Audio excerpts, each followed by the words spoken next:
સ્વાગત છે મારા યુટ્યુબ ચેનલમાં મિત્રો. આપણે ટાટ મેન્સની તૈયારી કરી રહ્યા છીએ અને હિન્દી વિષયના ઉમેદવારો માટે મેં ઘણા બધા વિડીયો આપણી યુટ્યુબ ચેનલ પર અપલોડ કરવામાં આવ્યા છે. અલગ અલગ પ્રશ્નો પર મેં વિષય વસ્તુ આધારિત અપલોડ કર્યા છે. ત્યાર પછી જે આપણી પદ્ધતિ છે હિન્દીની એના પણ વિડીયો મેં મારી યુટ્યુબ ચેનલ પર અપલોડ કરવામાં આવ્યા છે. આજે આપણે વિષય વસ્તુ આધારિત જે પ્રશ્નો પૂછવામાં આવે છે એટલે કે 8 માર્કનો પ્રશ્ન એટલે શું કે પ્રશ્ન એકમાં 3 પ્રશ્નો લખવાના હોય છે 8 માર્કના કુલ 24 ગુણના. કેટલા ગુણના? તો કુલ 24 ગુણના એટલે કે 8 માર્કનો એક પ્રશ્ન થશે.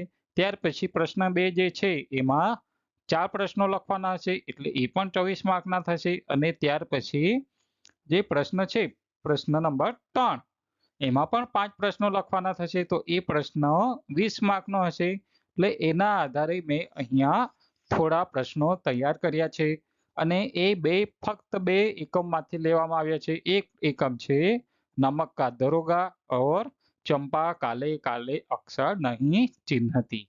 એક કવિતાનો છે અને એક કહાની જે છે એમાંથી ગદ્ય વિભાગમાંથી લેવામાં આવ્યો છે. તો આપણે આજે આ વિડીયો જોવા જઈ રહ્યા છીએ. तो शुरू करिए आज नो आ वीडियो. प्रश्न नंबर 1 है कि निम्नलिखित पात्रों के संदर्भ में पाठ से उस अंश को उद्धृत करते हुए बताइए कि समाज की किस सच्चाई को उजागर करते हैं. यानी कि ये जो प्रश्न है वो कहां से लिया गया है?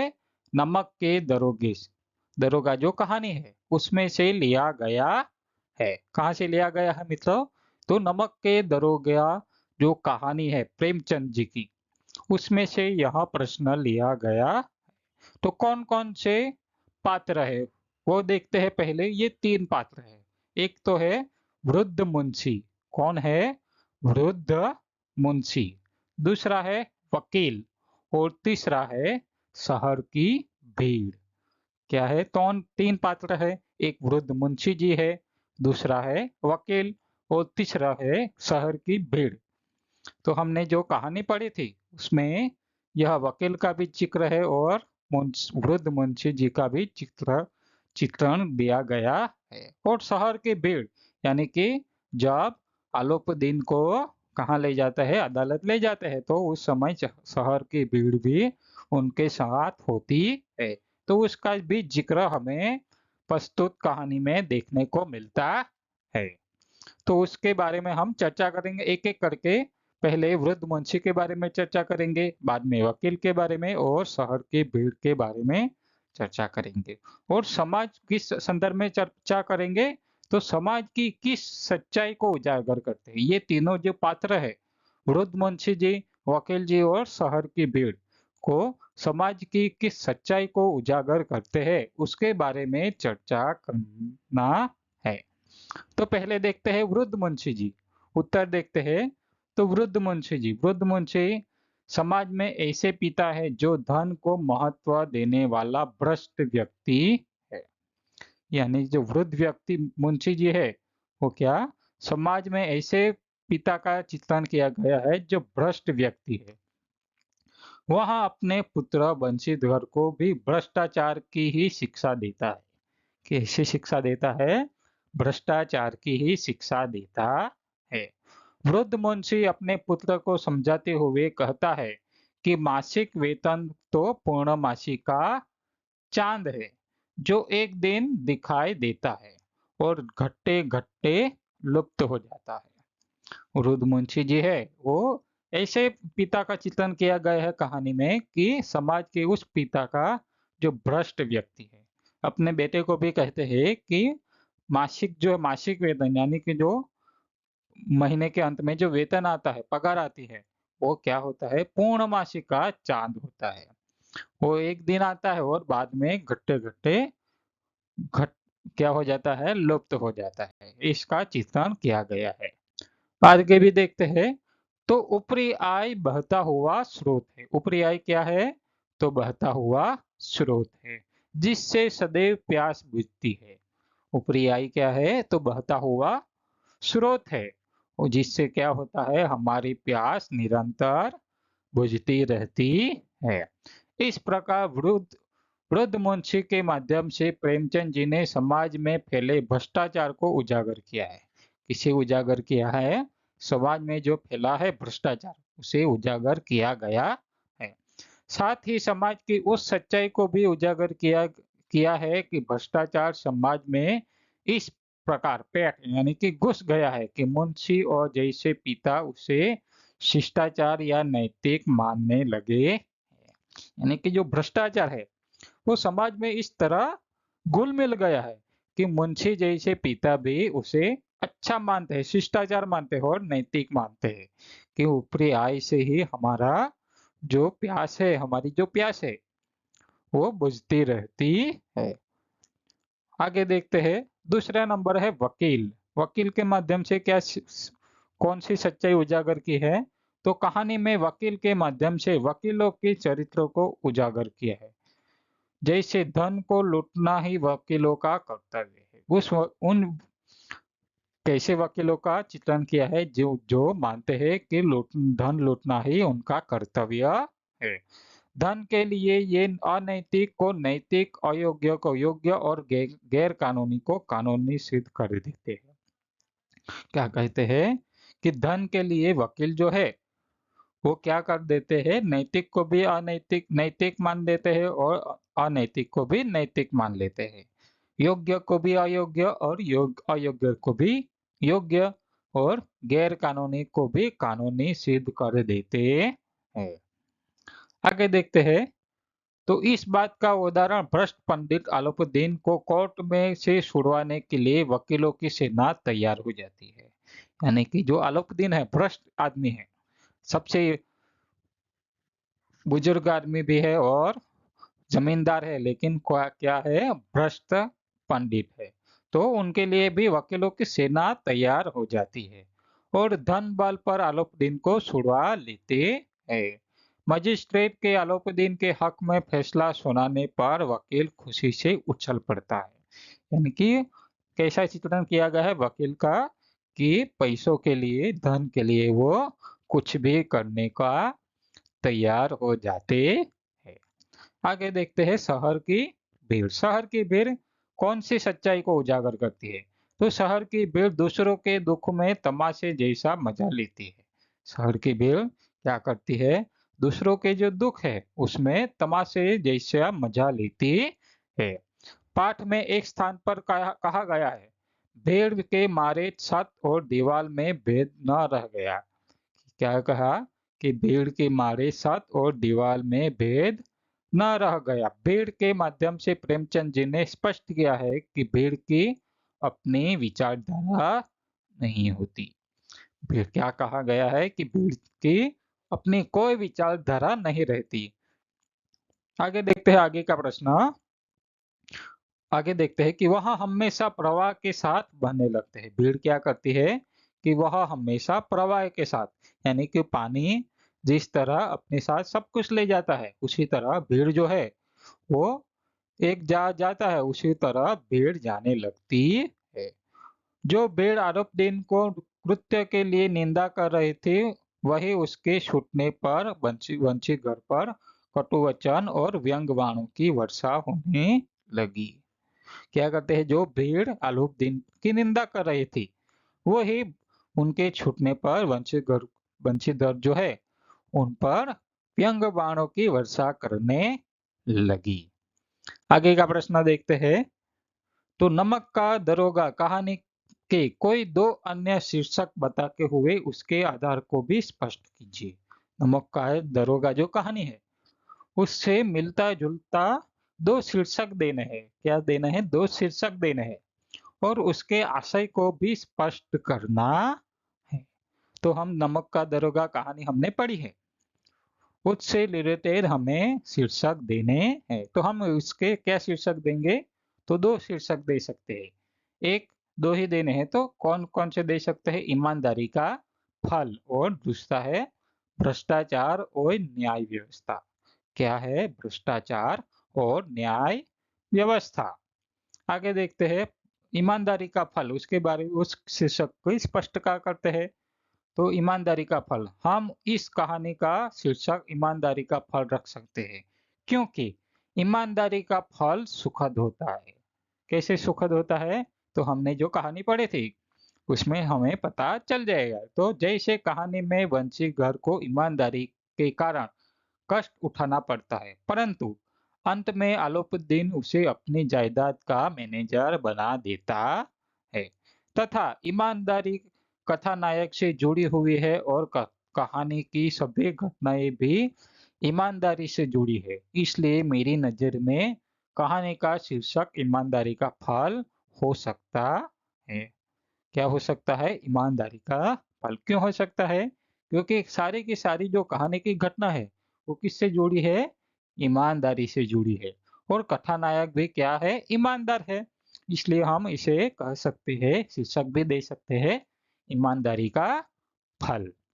आगे देखते हैं, तो भ्रष्टाचार और न्याय व्यवस्था। दूसरा शीर्षक है भ्रष्टाचार और न्याय व्यवस्था। कहानी में भ्रष्टाचार और न्याय व्यवस्था के पक्ष को उजागर किया गया है। दोनों पक्ष को उजागर किया गया है, भ्रष्टाचार को भी उजागर किया गया है और न्याय व्यवस्था को भी उजागर किया गया है। कहानी में यह दिखाया गया है कि न्याय के रक्षक वकील कैसे अपने ईमान को बेचकर गलत भ्रष्ट पंडित अलाउद्दीन को बचाते हैं। कैसे बचाते हैं?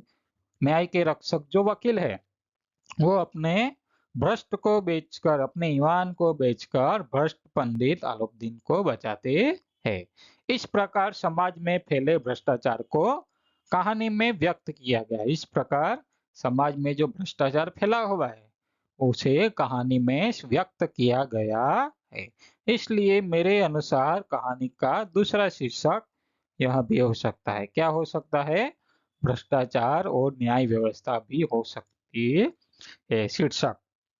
ठीक है, तो आगे का प्रश्न आप देखते हैं।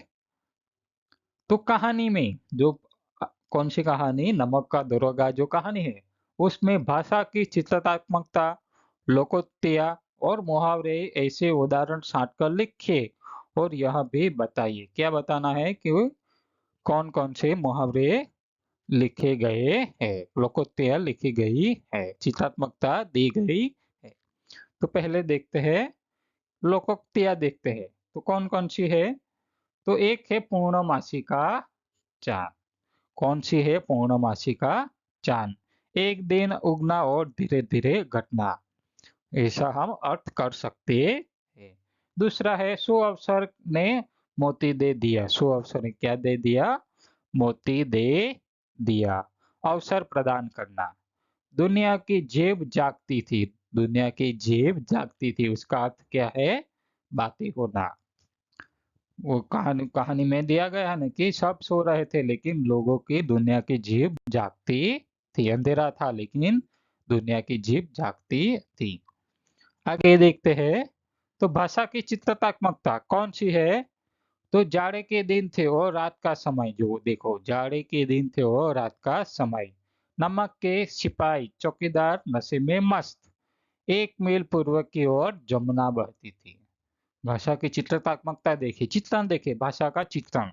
उस पर नावों का एक पुल बना हुआ था। भाषा का कैसा चित्रण किया गया है प्रेमचंद जी ने? तो कैसा किया, कैसे किस प्रकार किया है?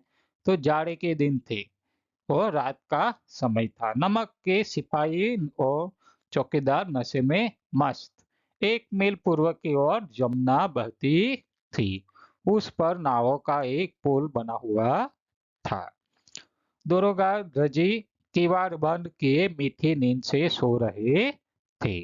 दुनिया सोती थी पर दुनिया की जीभ जागती थी। सवेरे, यहाँ क्या आएगा? सवेरे हो गया है, सवेरे। देखे तो बालक वृद्ध सबके मुंह से यही बात सुनाई देती थी।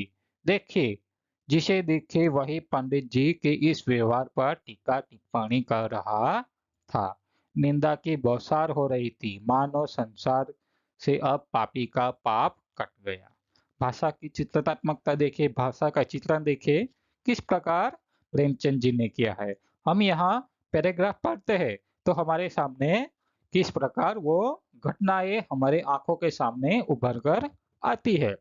ये जाड़े के दिन थे, रात का समय था, तो हमारे सामने रात का चित्र हमने देखने को मिलता है, ठंडी का मौसम देखने को मिल जाता है, नमक के सिपाही सिपाही देखने को मिल जाता है, चौकीदार। इस प्रकार भाषा की चित्रात्मकता प्रस्तुत की गई है। आगे देखते हैं, तुम मुहावरे कौन कौन से मुहावरे कहानी में दिए गए है। तो पहले अलग अलग फूले ना समाना, मजे में आना, सन्नाटा छाना, हाथ मलना, गले लगाना, मुंह में कालीन लगाना, आंखें डबडबा आना, कातर कातर दृष्टि। तो ऐसे मुहावरों का भी जिक्र हमें कहानी में देखने को मिलते हैं। आगे का है प्रश्न, नमक का दरोगा कहानी के शीर्षक के सार्थक का स्पष्ट कीजिए। नमक का दरोगा जो कहानी है उसके शीर्षक के सार्थक का को स्पष्ट करना है। शीर्षक किसी भी रचना का प्रवेश द्वार माना जाता है। शीर्षक जितना आकर्षक होगा उतना ही पाठक रचना को पढ़ने के लिए आकर्षित होगा। शीर्षक क्या कि शीर्षक जितना भी आकर्षक होता है उतना ही पाठक उस कहानी या उस लेख को पढ़ने के लिए आकर्षित होते हैं। इसलिए लेखक रचना का शीर्षक विचार पूर्वक और सावधानी से तय करता है। शीर्षक नायक नायिका के नाम पर हो सकता है, कभी कभी शीर्षक घटना प्रधान या प्रतीकात्मक हो सकता है। शीर्षक के बारे में हम चर्चा करें तो शीर्षक कभी कभी नायक के नाम पर भी रखा जाता है, नायिका के नाम पर भी रखा जाता है, तो किसी घटना के नाम पर भी रखा जाता है, और कभी कभी प्रतीकात्मक भी होता है। जिस तरह नमक का दरोगा, तो नमक का दरोगा जो कहानी है उसमें घटना के आधार पर उसका शीर्षक दिया गया है। नायिका के आधार पर भी अथवा नायक के आधार पर भी हम शीर्षक दे सकते हैं। जैसे नाटक है चंद्रगुप्त, तो चंद्रगुप्त नायक है, उसके आधार पर नाटक का शीर्षक दिया गया है। यशोधरा जो काव्य है, महाकाव्य कह सकते हो, तो उसका चित्रण नायिका के आधार पर शीर्षक दिया गया है। इस प्रकार शीर्षक जो होता है वो कभी कभी नायक के आधार पर भी हो सकता है और नायिका के आधार पर भी हो सकता है। आगे देखते हैं उसके बारे में। यहाँ कहानी का शीर्षक नमक का दरोगा घटना प्रधान है। कैसा है? घटना प्रधान है, क्योंकि कहानी में वंशीधर द्वारा अलोपदीन की नमक के गाड़ियों को पकड़ने की घटना से जुड़ा है। सार्थक क्या स्पष्ट करनी है, तो क्यों है नमक का दरोगा? तो घटना प्रधान कहानी है, और क्यों ली गई है? तो गाड़ियों को पकड़ना है, नमक की जो गाड़ी थी उसे पकड़ने की घटना से जुड़ा है। आगे देखते हैं, साथ ही कहानी का नायक मुंशी वंशीधर नमक के दरोगा के पद पर कार्यरत है। किस पर कार्यरत है? नमक के दरोगा के पद पर कार्यरत है। इसलिए घटना और कहानी की संपूर्ण घटनाएं शीर्षक से जुड़ी है। कहानी का आरंभ ही नमक विभाग से होता है।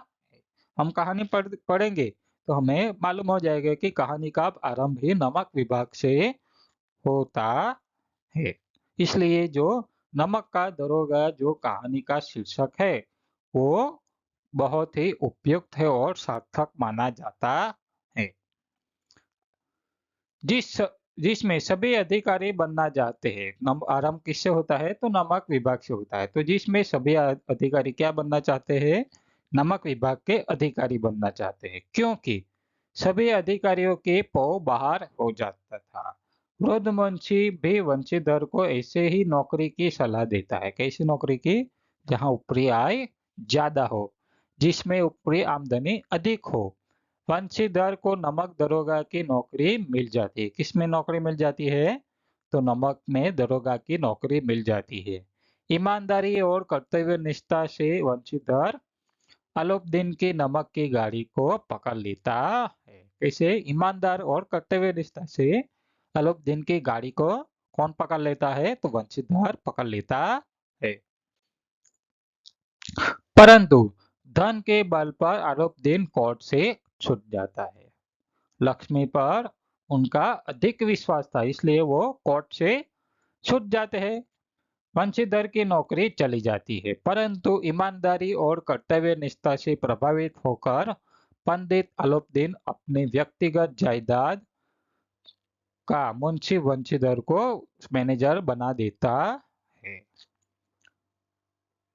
वंशीधर उसे स्वीकार भी कर लेता है। इस प्रकार कहानी की संपूर्ण घटनाएं नमक का दरोगा से जुड़ी हुई है। इसलिए मुंशी प्रेमचंद ने कहानी का शीर्षक नमक का दरोगा उचित ही रखा है, जो सार्थक है। आगे देखते हैं कि नमक का दरोगा कहानी में समाज में फैले भ्रष्टाचार को उजागर किया गया है। समझाइए कि नमक के दरोगा जो कहानी है उसमें भ्रष्टाचार को स्पष्ट किया गया, उसे समझाना है। तो उत्तर क्या है? प्रेमचंद जी एक सामाजिक और आदर्शोन्मुख रचनाकार है, इसलिए उन्होंने कहानी में समाज में भ्रष्टाचार की बुराई कहां तक पैठ गई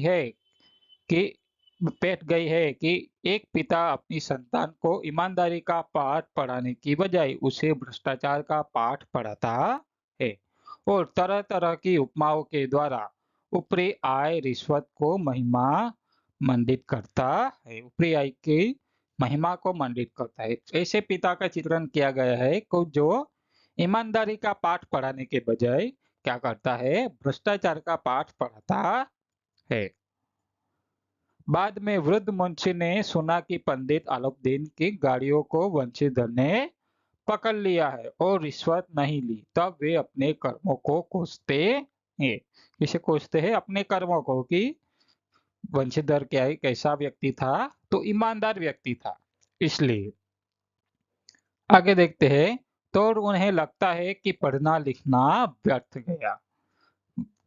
वृद्ध मुंशी को क्या लगा कि उनका वंशीधर का पढ़ना लिखना कैसा हो गया, व्यर्थ हो गया, क्योंकि वो भ्रष्टाचार कर नहीं रहा है। इसलिए सामाजिक कहानीकार के साथ प्रेमचंद जी एक आदर्श कहानीकार भी है। कैसे कहानीकार है? सामाजिक कहानीकार के भी कहानीकार के साथ भी एक प्रेमचंद जी आदर्श कहानीकार है।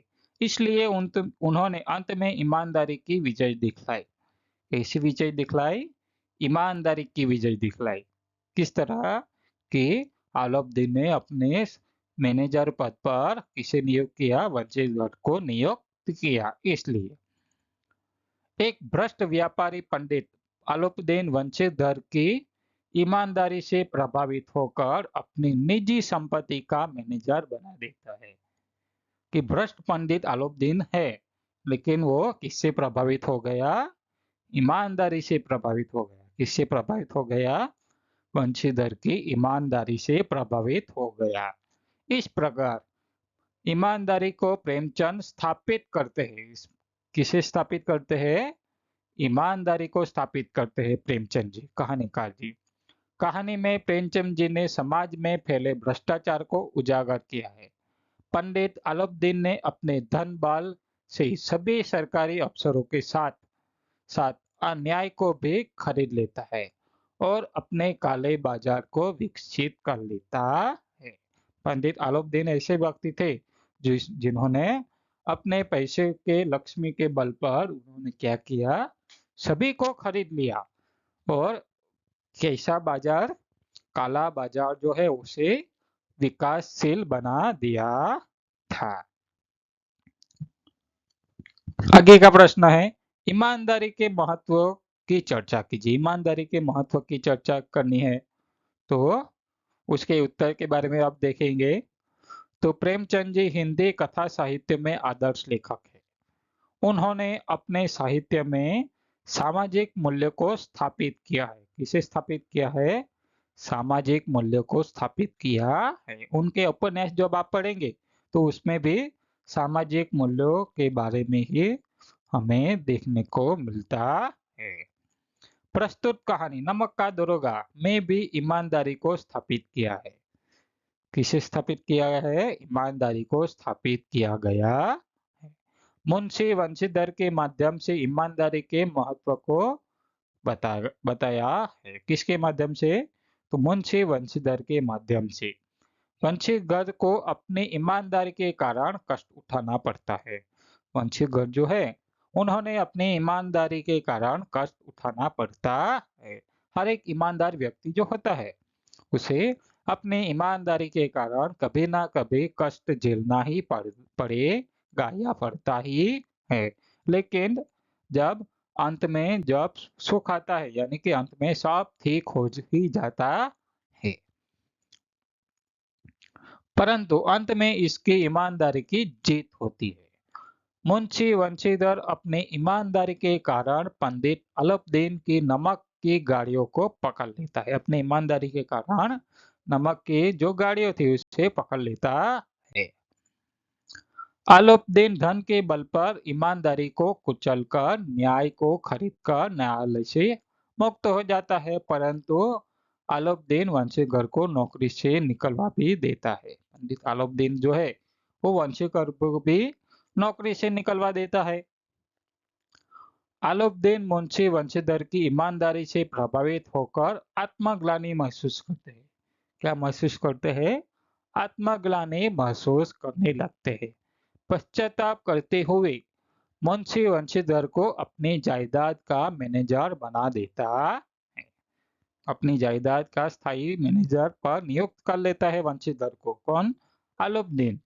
इस प्रकार कहानी में ईमानदारी को स्थापित किया गया। इस प्रकार ईमानदारी को नमक का दरोगा जो कहानी है उसमें स्थापित किया गया है। आगे का प्रश्न है, तो चंपा काले काले अक्षर नहीं चिन्हती, कविता का केंद्रीय भाव अपने शब्दों में लिखिए। क्या लिखना है? चंपा काले काले अक्षर नहीं चिन्हती, इसे केंद्रीय भाव अपने शब्दों में लिखना है। माध्यमिक की जो परीक्षा दी थी उसमें एक प्रश्न था कि कश्मीर कविता का भावार्थ अपने शब्दों में लिखिए। धरती की शान कविता में हमें क्या प्रेरणा मिलती है? तो इस प्रकार अलग अलग प्रश्न पूछे जा सकते हैं। 3 मार्क के, 4, 8 इस अलग अलग प्रश्नों अलग अलग तरह के पूछे जा सकते हैं। इसलिए मैंने यहाँ चंपा काले काले अक्षर नहीं चिन्हती की कविता का केंद्रीय भाव क्या हो सकता है उसके बारे में अपने शब्दों में लिखना पड़ेगा, यानी लिख सकते हैं। तो किस प्रकार लिख सकते हैं उसके बारे में चित्रण किया गया है। चंपा काले काले अक्षर नहीं चिन्हती, कविता पलायन के लोक अनुभवों को मार्मिकता से अभिव्यक्त करती है। चंपा काले काले अक्षर नहीं चिन्हती किसकी कविता है? त्रिलोचन जी की। किसकी कविता है? त्रिलोचन जी की। तो इसमें क्या है? तो पलायन के लोक अनुभवों को मार्मिकता से अभिव्यक्त करती है। उसमें अक्षरों के लिए काले काले विशेषण का प्रयोग किया गया है। अक्षरों के लिए किसका प्रयोग किया गया है? काले काले विशेषण का प्रयोग किया गया है, जो एक और शिक्षा व्यवस्था के अंतर विरोधों को उजागर करता है। एक और किसे उजागर करता है? शिक्षा व्यवस्था के अंतर विरोधों को। तो दूसरी ओर उस दारुण यथार्थ से भी हमारा परिचय कराता है। यहाँ आर्थिक मजबूरियों के चलते घर टूटते हैं। उस दारुण यथार्थ का चित्रण भी करता है जिसे मजबूरियों के चलते घर कहीं अधिक टूट जाते हैं। आगे देखते हैं उसके बारे में। काव्य नायिका चंपा अनजाने ही इस शोषण व्यवस्था के प्रतिपक्ष में खड़ी हो जाती है। काव्य नायिका जो चंपा होती है वो अनजाने में ही शोषण व्यवस्था के प्रतिपक्ष में खड़ी हो जाती है, जहां भविष्य को लेकर उसके मन में अनजान खतरा है। क्या है? जहां भविष्य को लेकर चंपा के मन में क्या है? अनजान खतरा मंडरा रहा है। यह कहती है कि कलकत्ते पर बजर गिरे। वो क्या कहती है? कलकत्ते पर बजर गिरे। कलकत्ते पर अपने वन गिरने की कामना करती है। जीवन के खुरदरे यथार्थ के प्रति चंपा के संघर्ष और जीवन को प्रकट करती है। आगे का प्रश्न देखते हैं कि चंपा काले काले अक्षर नहीं चिन्हती कविता में किस विडंबनात्मक स्थिति का वर्णन हुआ है? किस विडंबनात्मक स्थिति का वर्णन हुआ है। चंपा काले काले अक्षर नहीं चिन्हती, उसका वर्णन करना है। तो इस कविता में पूर्व प्रदेश की स्त्रियों की विडंबनात्मक स्थिति का यथार्थ चित्रण देखने को हमें मिलता है। पूर्वी प्रदेश के ग्रामीण अंचल से कलकत्ता ही ऐसा नगर है जो दिल्ली, बंबई, मद्रास जैसे अन्य शहरों की अपेक्षा नजदीक है। पूर्वी प्रदेश जो है वहाँ का कलकत्ता ही ऐसा नगर है जो दिल्ली, बंबई और मद्रास की अपेक्षा नजदीक है। अतः रोजी रोटी की तलाश में इस प्रदेश के लोग अक्सर कलकत्ता की ओर रुख करते हैं। कि रोजी रोटी की तलाश में अक्सर लोग क्या करते हैं, कलकत्ता की ओर जाते हैं या कलकत्ता में रहने लगते हैं। और स्त्रियां क्या करती है, पीछे रह जाती है। पुरुष जो है वो कलकत्ता में रोजी रोटी की तलाश में जाता है, काम करने की तलाश में जाता है, और स्त्रियां जो होती है वो क्या हो जाती है, तो पीछे रह जाती है, पूर्वी प्रदेश में ही अपने गांव में ही रह जाते हैं। घर परिवार और रिश्तेदारी, बाल बच्चों की पढ़ाई लिखाई से लेकर बड़े बूढ़ों की देखभाल से लेकर खेत खलिहान की सारी जवाबदारियां उन्हीं के माथे होती है। किसके माथे होती है, तो महिलाओं के माथे ही होती है। पति के बिना अकेले हाथों हाथों इन जवाबदारियों का निर्वाह करना अपने आप में कितना कठिन है, इसका अनुमान सहज लगाया जा सकता है। पति के बिना ही इन सारी जवाबदारियों का निर्वाह करना कितना कठिन हो जाता है, इसका अनुमान हम लगा सकते हैं। જો તમને આ વિડીયો ગમ્યો હોય તો વિડીયોને લાઈક કરો, ચેનલને સબસ્ક્રાઇબ કરો, જેથી આવનારા વિડીયોનું નોટિફિકેશન તમને મળતું રહે। ત્યાં સુધી આભાર, થેન્ક યુ।